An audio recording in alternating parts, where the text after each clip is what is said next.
Hey there, today I'm going to talk about two of the most dangerous women in the galaxy, Gamora and Nebula. My name is Nate, and welcome to the Gamers Guild.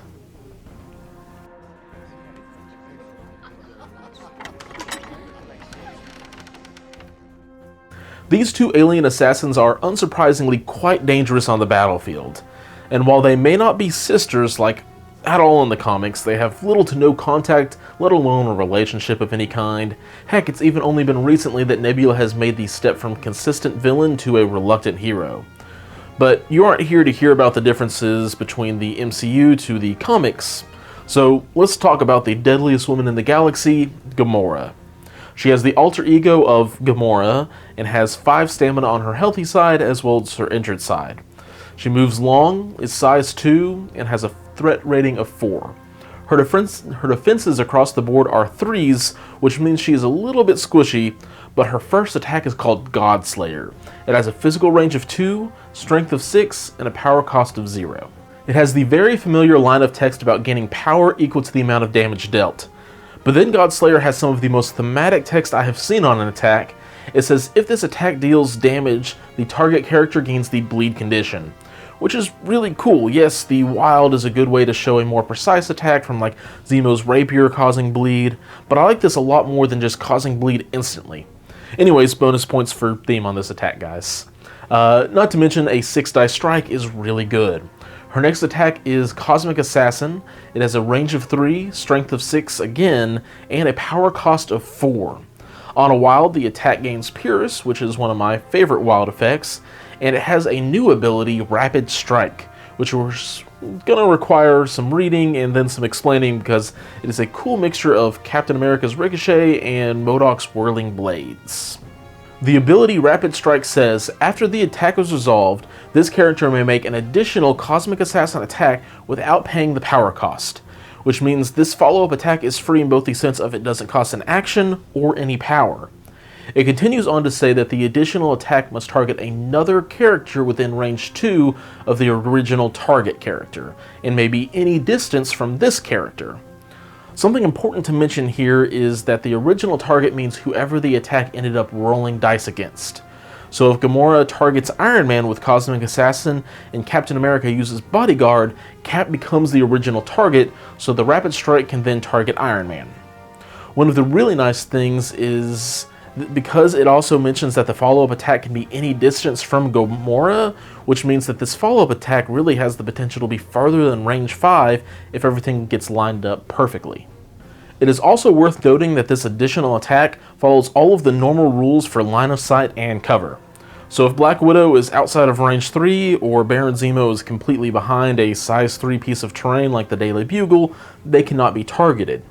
And make sure to apply cover when appropriate. And thankfully also at the very end of Rapid Strike it has the very important line of text that says the additional attack does not have the Rapid Strike special rule. So that was a lot of rules thrown in with this attack, but it has 7 lines of text, which is worth breaking it down a little bit more for a better understanding. Moving on to her superpowers, the first one we have is Assassin Leap. It is an active superpower and with a power cost of 2 that allows Gamora to throw herself short. And if she collides with anyone or anything, she doesn't suffer collision damage.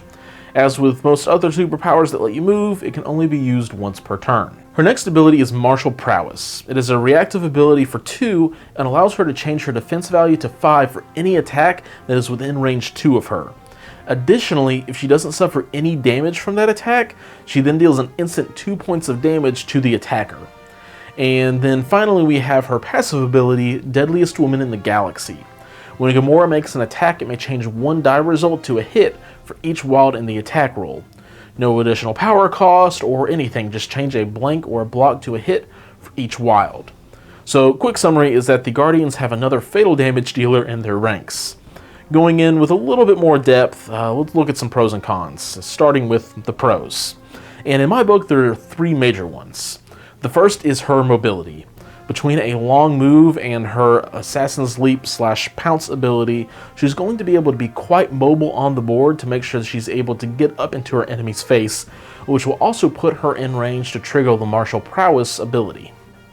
2. Her base attack has 6 dice. This may seem a little bit silly to put as a pro all by itself, but it gives a much better chance for Deadliest Woman in the Galaxy to trigger, and a 6 dice on what is basically her strike is fantastic. Not to mention that it's also going to get power back equal to the damage dealt, and more dice typically means more power. And she's going to need that power to be super effective on the board. 3, as a whole, her character is built to be very efficient damage dealer. The only thing that she is missing is the charge ability, but if she had charge and assassin leap, I definitely think she could be downright broken. But with an attack that is able to hit multiple characters, a self throw, and a way to modify her own dice without spending power, she makes for quite the powerful package. Now for the not quite as fun part, the cons. Or in Gamora's case, the singular con, and it's a pretty straightforward one. She is a 4-threat glass cannon, which means when she gets dazed or knocked out, because let's face it, it is a win and not an if, with 5 stamina on both her injured and healthy side. And her defenses are on the same level as Spider-Man, and she doesn't have any of the rerolls like he does. The thing that makes this more of a con than something that balances out is that she is 4-threat as opposed to Rocket's 2. And because she wants to be up in her opponent's face, she isn't going to be able to make it hard for her enemies to get to her. She does have the martial prowess ability, and while 5 dice is going to help, any characters that can attack from range 3 or further should have a field day at the shooting range with her. So with all of this in mind, I'm curious how she'll end up, because she is with the Guardians. There will be a high activation count, and with several low threat characters, that she in some ways may play the role of a distraction while the rest of the team can get objective work done or set up their own shooting gallery. So it is hard to judge her too much one way or the other, because the Guardians are so different from the other affiliations we've seen thus far. I'll go ahead and add in that she would play well with the Avengers with the power cost reductions, or with the Cabal because getting 2 power back from Cosmic Assassin seems like a good time. And of course she also is going to play well with the Guardians of the Galaxy, because the Winging It tokens, she's able to make full use of all 3 of those on offense with her Cosmic Assassin. But enough about the green Deadly Assassin, and let's talk about the blue one. Nebula, who has the alter ego of Nebula, has 4 stamina on the healthy side, a long move, is size 2, and has a threat value of 2. Her physical and energy defenses are 3, and her mystic defense is 2. She has 3 attacks. The first one is a physical strike with a range of 2, strength of 4, and a power cost of 0.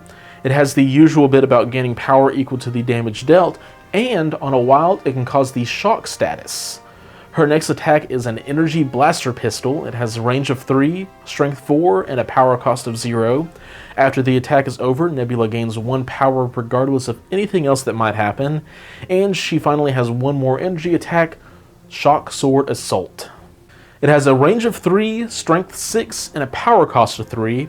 After the attack is resolved, Nebula can be placed within range 1 of the target, and on a wild, the target gains the stun special condition. Nebula also has 3 innate superpowers, the first one being by far the most interesting one to me. Assassin says that Nebula cannot contest, interact with, or hold objective tokens, but she may reroll any number of attack dice when she is targeting a character that is contesting or holding an objective token, which is, again, super thematic and I love it. As well, she has the cybernetic enhancements, which allows her to reroll 1 die in all of her defense rolls. Additionally, at the start of her activation, she gets to remove 1 damage, and her last set of innate powers gives her immunity to bleed, poison, and stun. And it is worth mentioning that, unlike Gamora, Nebula does have 1 small change, in that her stamina goes up by 1 on her injured side. So, at first glance, Nebula is an extremely interesting character, because truly she is unlike any other character in the game that we have seen so far. And because of that, I'm at a little bit of a loss to what to think about her, how she will play, and everything else. However, there are 2 things that we know for sure, and they both come from her assassin ability. One is that she's going to punch way out of her weight class. Captain Marvel's Energy Blast that has free rerolls is one of my favorite attacks in the game because of how consistent it is with those rerolls. Nebula basically has this same attack at a little bit less range when she is attacking a character that is either holding or securing an objective, which will be most of the time, I would imagine. However, because of Assassin, we also know that she cannot score victory points, which is huge because for a 2-threat character, scoring a back objective can break my opponent's back while trying to deal with them. So Nebula has a long move, which is great, but it's not as great as it can be because it's not getting out to an objective or taking a secure objective further away. Healing a damage at the start of every single one of her activations is good, and with the free rerolls it makes her a little bit more durable despite a weaker frame. Immunity to several status conditions is never bad, and I have already talked about how great she can be at dealing damage on an objective holder. And she will also have some great mobility between the long move and the movement she gets from her shock sword attack. However, in a game when you're only bringing 4 to 6 characters on average, can you afford to have one of those characters not be able to score victory points or even contest an objective? That is something that will have to be determined with experience and repetition on the table. This character is going to be played in probably many affiliations, but she doesn't need to be an Avenger, literally no benefit. As Guardians, maybe, since she already heals herself, 1, getting to heal for 2 at the beginning of an activation will be quite strong, but I think she will find herself right at home in the Cabal. She can only spend power on one thing, her shock sword attack, and if she gets off 2 of those in a turn, I for one would be pretty happy about it. From here, I really don't know what else to say about her because she is going to be so different and so unique, and it makes me very happy and excited because this is a wonderful new twist in the game.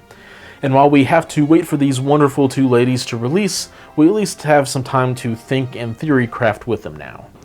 Also, while releases are a little bit slower, I would love to start answering any questions you guys have in regards to rules, strategies, and anything else you guys want to know about. So leave a comment down below or message me directly on Facebook or YouTube.